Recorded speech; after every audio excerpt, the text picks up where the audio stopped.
இது பிபிசியின் உலக செய்தி அறிக்கை. முதலில் தலைப்புச் செய்திகள். இஸ்ரேலின் புதிய ராணுவ நடவடிக்கைகள் தொடங்குவதற்கு முன் பாலத்தீனர்கள் காசாவை விட்டு வெளியேற அனுமதிக்கப்படுவார்கள். இஸ்ரேல் பிரதமர் பெஞ்சமின் நெத்தன்யாகு அறிவிப்பு. ரஷ்ய அதிபர் புட்டினுடனான அமெரிக்க அதிபரின் சந்திப்பு. ட்ரம்புடன் மெய்நிகர் சந்திப்பை நடத்தவுள்ள ஐரோப்பிய தலைவர்கள். ரஷ்யாவில் சிறை போன்ற சூழலில் சிக்கி தவிக்கும் வடகொரிய தொழிலாளர்கள். கட்டுமான பணிகளிலிருந்து தப்பி சென்றவர்களிடம் பேசிய பிபிசி. தெற்கு ஐரோப்பா முழுவதும் 40 டிகிரி செல்சியஸை தாண்டிய வெப்பநிலை. பரவும் காட்டுத்தீ, வீடுகளை விட்டு வெளியேறும் ஆயிரக்கணக்கான மக்கள். வணக்கம். இன்றைய செய்தி அறிக்கைக்கு உங்களை வரவேற்பது ஆஷ்லி பி ஜாய். காசா மீதான இஸ்ரேலின் போர் குறித்த செய்திகளை முதலில் பார்க்கலாம். இஸ்ரேல் தனது ராணுவ நடவடிக்கைகளை விரிவுபடுத்துவதற்கு முன் பாலத்தீனர்கள் காசாவை விட்டு வெளியேற அனுமதிக்கப்படுவார்கள் என்று இஸ்ரேல் பிரதமர் பெஞ்சமின் நெத்தன்யாகு கூறியுள்ளார். இந்த பகுதிகளிலிருந்து பாலத்தீனர்கள் வெளியேற்றப்படுவது இன அழிப்பாக இருக்கும் என்று கூறி சில நாடுகள் கண்டித்துள்ளன. மக்களை வெளியேற்ற அழுத்தம் கொடுக்கவில்லை என்றும் அவர்களை ஏற்றுக்கொள்ளும் நாடுகளுடன் பேசிக் கொண்டிருப்பதாகவும் இஸ்ரேல் கூறியுள்ளது. பல ஆண்டுகளாக காசாவின் எல்லைகளை கடுமையாக இஸ்ரேல் கட்டுப்படுத்தி வரும் நிலையில் வடக்கு காசாவிலும் காசா நகரத்தை சுற்றியுள்ள பகுதியிலும் அதிரடி தாக்குதல்களை விரிவுபடுத்தும் திட்டம் உள்ளதாக இஸ்ரேல் கூறியுள்ளது. காசா நகரம் தீவிர தாக்குதலுக்கு உள்ளாகி இருப்பதாகவும் அந்த பகுதிகளில் இஸ்ரேலிய துருப்புகள் இருப்பதாகவும் ஹமாஸால் இயங்கும் சிவில் பாதுகாப்பு முகமை கூறியுள்ளது. பேச்சுவார்த்தை மூலம் மோதலை இடைநிறுத்தம் செய்யலாம் என்ற பரிந்துரைகள் எழுந்த நிலையில் இந்த நடவடிக்கை மீண்டும் தொடங்கியுள்ளது. முன்னதாக ஒவ்வொரு கட்டமாக ஒப்பந்தம் ஏற்படுவதற்கு இஸ்ரேல் ஆதரவளித்திருந்தது. ஆனால் சமீபத்திய தொலைக்காட்சி பேட்டியில் இஸ்ரேலிய பிரதமர் இதனை நிராகரித்து விட்டது போல தெரிகிறது. நாங்கள் களைப்படைந்து விட்டோம். அனைத்து முயற்சிகளையும் மேற்கொண்டோம். இன்னல்களுக்கு ஆளாகியிருக்கிறோம். அவர்கள் எங்களை தவறாக வழி நடத்தினார்கள். எப்படி இருந்தாலும் அவர்களிடம் கொல்லப்பட்ட அல்லது உயிருடன் இருக்கும் பணைய கைதிகள் இருப்பார்கள். அவர்களை நாங்கள் திரும்ப பெற வேண்டும். அதனால்தான் நாங்கள் இதனை செய்கிறோம். இதனை விவாதிக்க மாட்டோம் என்று நான் சொல்லவில்லை. போரை நிறுத்துவதன் ஒரு அங்கமாக அனைவரையும் திரும்ப கொண்டு வர விரும்புகிறேன். இதுகுறித்து பிபிசியின் மத்திய கிழக்கு செய்தியாளர் யோலன் நெல் வழங்கும் மேலதிக தகவல்களை பார்க்கலாம். Really, the last round of talks broke down just at the end. கடந்த மாத இறுதியில் நடந்த கடைசி கட்ட பேச்சுவார்த்தை முறிந்தது குறித்து பல குற்றச்சாட்டுகள் எழுந்துள்ளன. மீதமுள்ள பணைய கைதிகளில் பாதி பேர் விடுவிக்கப்படுவதற்கு பதிலாக 60 நாள் போர் நிறுத்த ஒப்பந்தம் முன்மொழியப்பட்டது. காசாவில் இன்னமும் 20 பேர் உயிருடன் இருப்பதாக இஸ்ரேல் கருதுகிறது. இது குறித்து இஸ்ரேலிய பொதுமக்களிடையே பெரும் சர்ச்சை எழுந்துள்ளது. உயிருடன் இருக்கும் அனைத்து பணைய கைதிகளையும் பார்க்க வேண்டும் என அவர்கள் கூறுகின்றனர். அதாவது பாலத்தீன ஆயுத குழுவின் வசம் உள்ள உயிரிழந்தவர்கள் உட்பட 50 பணைய கைதிகளையும் திருப்பி அனுப்பப்பட வேண்டும் என்று அவர்கள் கூறுகின்றனர். விரிவான உடன்படிக்கையை எதிர்பார்த்த அமெரிக்காவும் தனது நிலைப்பாட்டை மாற்றியிருப்பதாக சொல்லப்படுகிறது. பேச்சுவார்த்தையில் கத்தார் மற்றும் எகிப்து மத்தியஸ்தர்களாக உள்ள நிலையில் கடந்த வாரத்தில் நடந்த சில பேச்சுவார்த்தைகளில் அது தொடர்பான அம்சங்களை வடிவமைத்து வருவதாக சில அரபு அதிகாரிகள் கூறியுள்ளனர். இந்நிலையில் ஹமாஸ் பிரதிநிதிகள் கெய்ரோவுக்கு சென்று பேச்சுவார்த்தையை கையாளும் எகிப்தின் உளவுத்துறை அதிகாரிகளை சந்தித்துள்ளதாக தெரிகிறது. ஐரோப்பிய நாடுகளின் தலைவர்கள் இன்று தொடர்ச்சியான கூட்டங்களை நடத்துகின்றனர்.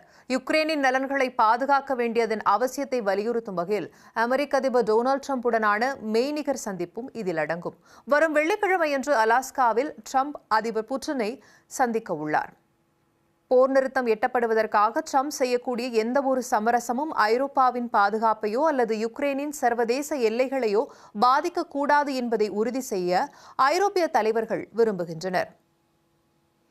பெர்லினுக்கு வருகை தந்துள்ள யுக்ரைன் அதிபர் ஜெலன்ஸ்கி இன்றைய கூட்டங்களின் ஒரு பகுதியாக இருக்கிறார். ஆனால் வெள்ளிக்கிழமை ட்ரம்ப் மற்றும் புட்டின் இடையிலான சந்திப்பிற்கு அவர் அழைக்கப்படவில்லை.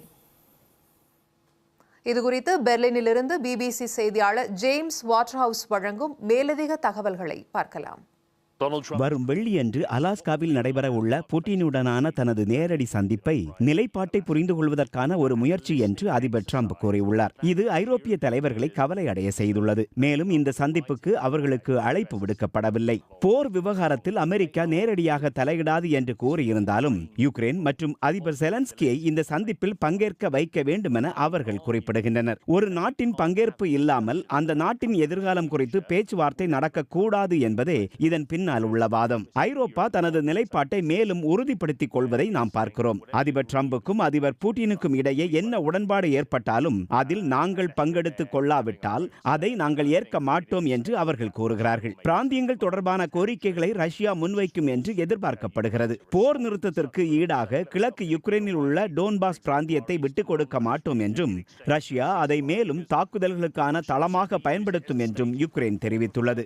தற்போது ரஷ்யா பெரும்பாலும் ஆக்கிரமித்துள்ள கிழக்கு டோன்பாஸ் பிராந்தியத்தில் ஒரு மிகப்பெரிய தாக்குதலை ரஷ்யா நடத்தியுள்ளது. டொனால்ட் ட்ரம்ப், துணை அதிபர் ஜேடி வான்ஸ் ஆகியோருடனான இன்றைய சந்திப்பு தங்களையும் பேச்சுவார்த்தையில் சேர்க்க வேண்டுமென கேட்பதற்கான ஒரு கடைசி வாய்ப்பாக உள்ளது. யுக்ரைனில் போர் இன்னும் நீண்டு கொண்டே இருப்பதால் ரஷ்ய அதிபர் விளாடிமிர் புட்டின் வடகொரியாவின் ஆதரவை அதிகம் நம்பியுள்ளார். முதலில் வெடிமருந்துகளையும் பின்னர் வீரர்களையும் வடகொரியா ரஷ்யாவிற்கு அனுப்பியது. போரினால் உருவான மிகப்பெரிய தொழிலாளர் பற்றாக்குறையை நிரப்ப இப்போது ஆயிரக்கணக்கான கட்டுமான தொழிலாளர்களையும் வடகொரியா அனுப்புகிறது. கடந்த ஆண்டு 10,000 தொழிலாளர்கள் ரஷ்யாவிற்கு அனுப்பப்பட்டதாகவும் மேலும் பலர் தொடர்ந்து வருவதாகவும் மொத்தம் 50,000க்கும் மேற்பட்டோர் இருக்கலாம் என்றும் தென்கொரிய உளவுத்துறை அதிகாரிகள் பிபிசியிடம் பேசியபோது தெரிவித்தனர். இந்த சூழலிலிருந்து தப்பிக்க முடிந்த 6 தொழிலாளர்களிடம் பிபிசியின் தென்கொரிய செய்தியாளர் ஜீன் மெக்கன்சி பேசினார். குறிப்பாக வடகொரிய ஆண்கள் அடிமைகள் போன்ற நிலைமைகளுக்கு தள்ளப்படுவதாகவும் அவர்கள் சம்பாதிக்கும் பணத்தில் பெரும்பகுதி நேரடியாக வடகொரிய ஆட்சிக்கு நிதியளிக்க அனுப்பப்படுவதாகவும் அவர்கள் பிபிசியிடம் தெரிவித்தனர். அவர்களின் அடையாளங்களை பாதுகாக்கும் பொருட்டு தொழிலாளர்களின் பெயர்களையும் குரல்களையும் மாற்றியுள்ளோம். ஏப்ரல் மாதம் ரஷ்ய அதிகாரி ஒருவரால் சமூக ஊடகங்களில் வெளியிடப்பட்ட இந்த காணொளி ரஷ்யாவின் கிழக்கில் ஒரு கட்டுமான தளத்தில் வடகொரிய நபர் ஒருவர் பணிபுரிவதை காட்டுகிறது. யுக்ரைன் போரினால் அதிகரித்த மிகப்பெரிய தொழிலாளர் பற்றாக்குறையை நிரப்ப அனுப்பப்பட்ட ஆயிரக்கணக்கான வடகொரியர்களில் இவரும் ஒருவர். போர் தொடங்கிய பின்பு ரஷ்யாவில் இருந்து தப்பி ஓடிய 6 தொழிலாளர்களிடம் பிபிசி பேசியது. அதில் கடந்த ஆண்டு தப்பி ஓடிய இந்த நபரும் ஒருவர். அடுக்குமாடி குடியிருப்பு கட்டுமானங்களில் ஒரு நாளைக்கு 18 மணி நேரம் வேலை செய்ததாகவும் அந்த இடத்தை விட்டு வெளியேற அனுமதிக்கப்படவில்லை என்றும் அவர்கள் கூறினர். வெளிநாடுகளுக்கு சென்று பணம் சம்பாதிக்கும் விதமாக ரஷ்யாவுக்கு செல்ல நான் ஆர்வமாக இருந்தேன். ஆனால் நான் வேலை செய்ய தொடங்கிய பிறகு கம்பிகள் இல்லாத சிறையில் தொழிலாளர் முகாமில் இருப்பது போன்ற எண்ணம் எனக்கு ஏற்பட்டது. ஒவ்வொரு காலையிலும் நான் விழித்தெழுந்தவுடன் நான் பயந்தேன். முந்தைய நாளின் பணிச்சுமையால் என் கைகள், உடல் பலவீனமாகிவிடும். ரஷ்ய கட்டுமான தளங்களில் பணிபுரியும் வடகொரியர்களின் இந்த வீடியோக்கள் எங்களுக்கு அனுப்பப்பட்டன. கிம் ஜாங் முன்னுக்காக பணம் சம்பாதிப்பதற்காக அவர்கள் வெளிநாடுகளில் இப்படி வேலை செய்வது வழக்கமாக இருந்தது. கிம் அணு ஆயுதங்களை உருவாக்க தேவையான பணத்தை தடுக்கும் முயற்சியாக 2019 அந்நாட்டு தொழிலாளர்களை வேலைக்கு அமர்த்துவதற்கு பல நாடுகள் தடை விதித்ததால் அவர்களில் பெரும்பாலானோர் திரும்ப அனுப்பப்பட்டனர். தொழிலாளர்கள் இப்போது ரஷ்யாவிற்குள் அதிகம் வருகிறார்கள். கடந்த ஆண்டு 10,000க்கும் மேற்பட்டோர் வந்துள்ளதாகவும் இந்த ஆண்டு எதிர்பார்த்ததை விட அதிகமானோர் வந்ததாக நான் பேசிய தென்கொரிய அதிகாரி ஒருவர் தெரிவித்தார். அங்கு 50,000க்கும் மேற்பட்டோர் இருப்பார்கள் என்று அவர்கள் கருதுகின்றனர். இது கிம் புட்டினை ஆதரித்ததற்கான மிக சமீபத்திய நிகழ்வு. முதலில் அவர் வெடிமருந்துகளை அனுப்பினார். பின்னர் ஆயிரக்கணக்கான வீரர்கள் அனுப்பப்பட்டனர். இந்நிலையில் போரினால் அழிக்கப்பட்ட ரஷ்யாவின் கர்ஸ்க் பகுதியை மீள்கட்டமைக்க 5,000 தொழிலாளர்கள் அனுப்பப்பட உள்ளதாக ஜூன் மாதத்தில் இந்த மூத்த ரஷ்ய அதிகாரி பியாங்யாங்கிற்கு சென்றபோது தெரிவிக்கப்பட்டது.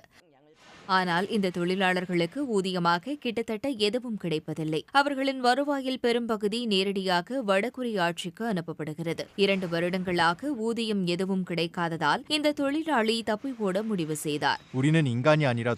நாங்கள் மனிதர்களைப் போல அல்ல, விலங்குகளைப் போல நடத்தப்பட்டோம்.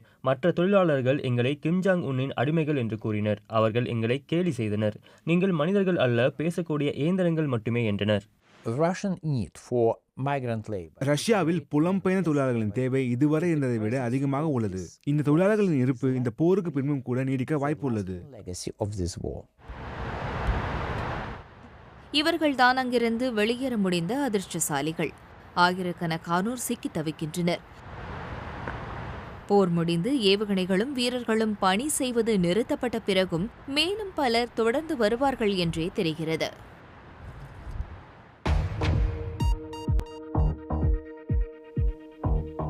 ரஷ்ய அதிபர் புட்டினுடன் அமெரிக்க அதிபர் டொனால்டு ட்ரம்ப் நேரடி சந்திப்பு இந்த வாரம் நடைபெற உள்ளது. இந்நிலையில் இந்த சந்திப்பு தொடர்பாக ரஷ்ய அதிபர் புட்டின் வடகொரிய தலைவர் கிம் ஜாங் உன்னுடன் உரையாடினார். யுக்ரைனுக்கு எதிரான போரில் உதவும் விதமாக வடகொரிய ராணுவம் செய்த தியாகத்திற்கு புட்டின் நன்றி தெரிவித்தார். அமெரிக்காவின் வாஷிங்டன் டிசியில் தேசிய காவல் படையை நிலைநிறுத்துவதாக அமெரிக்க அதிபர் டொனால்டு ட்ரம்ப் அறிவித்திருந்த நிலையில் அந்நகரில் படைத்துருப்புகள் வரத் தொடங்கியுள்ளன. அந்நகர காவல்துறையின் கட்டுப்பாட்டை தேசிய காவல் படை கைப்பற்ற உள்ளது. 30 ஆண்டுகளில் இல்லாத அளவு வன்முறை குற்றங்கள் குறைந்திருப்பதாக புள்ளி விவரங்கள் சுட்டிக்காட்டியிருந்தாலும் அந்நகரின் நிலைமை கட்டுப்பாட்டை மீறிவிட்டதாக அமெரிக்க அதிபர் டொனால்டு ட்ரம்ப் கூறியுள்ளார். தென்கொரியாவில் பதவியிலிருந்து நீக்கப்பட்ட யூன் சுக்யோலின் கட்சி தலைமையகத்தில் அரசு தரப்பு வழக்கறிஞர்கள் அதிரடி சோதனை நடத்தினர். சிறையில் அடைக்கப்பட்டுள்ள அவரது மனைவி மீதான விசாரணை தீவிரமடைந்துள்ளது. முன்னாள் அதிபர் மனைவி கிம் கியோங் ஹூ கைது செய்யப்பட்டதற்கு பிறகு இந்த நடவடிக்கை எடுக்கப்பட்டுள்ளது. அவர் தேர்தலில் முறைகேடு செய்தது உள்ளிட்ட குற்றச்சாட்டை எதிர்கொண்டு வரும் நிலையில் சாட்சியங்களை சேகரிப்பதற்காக இந்த சோதனை நடத்தப்பட்டதாக அரசு தரப்பு வழக்கறிஞர்கள் கூறியுள்ளனர். ஆனால் அவரது வழக்கறிஞர்கள் இந்த குற்றச்சாட்டை மறுத்துள்ளனர். வங்கதேச முன்னாள் பிரதமர் ஷேக் ஹசீனாவின் ஊழல் குற்றச்சாட்டு தொடர்பான விசாரணையில் பிரிட்டன் அரசின் முன்னாள் உறுப்பினர் துலிப் சித்திக் விசாரணையை எதிர்கொள்கிறார். இவர் பிரிட்டன் அரசின் அமைச்சராக இருந்தவர். வங்கதேசத்தில் சட்டவிரோதமாக நிலம் வாங்கியதாக கூறப்படும் குற்றச்சாட்டுகளை அவர் மறுத்துள்ளார். ஆனால் இந்த விசாரணையில் அவர் நேரடியாக கலந்து கொள்ளப் போவதில்லை என தெரிகிறது.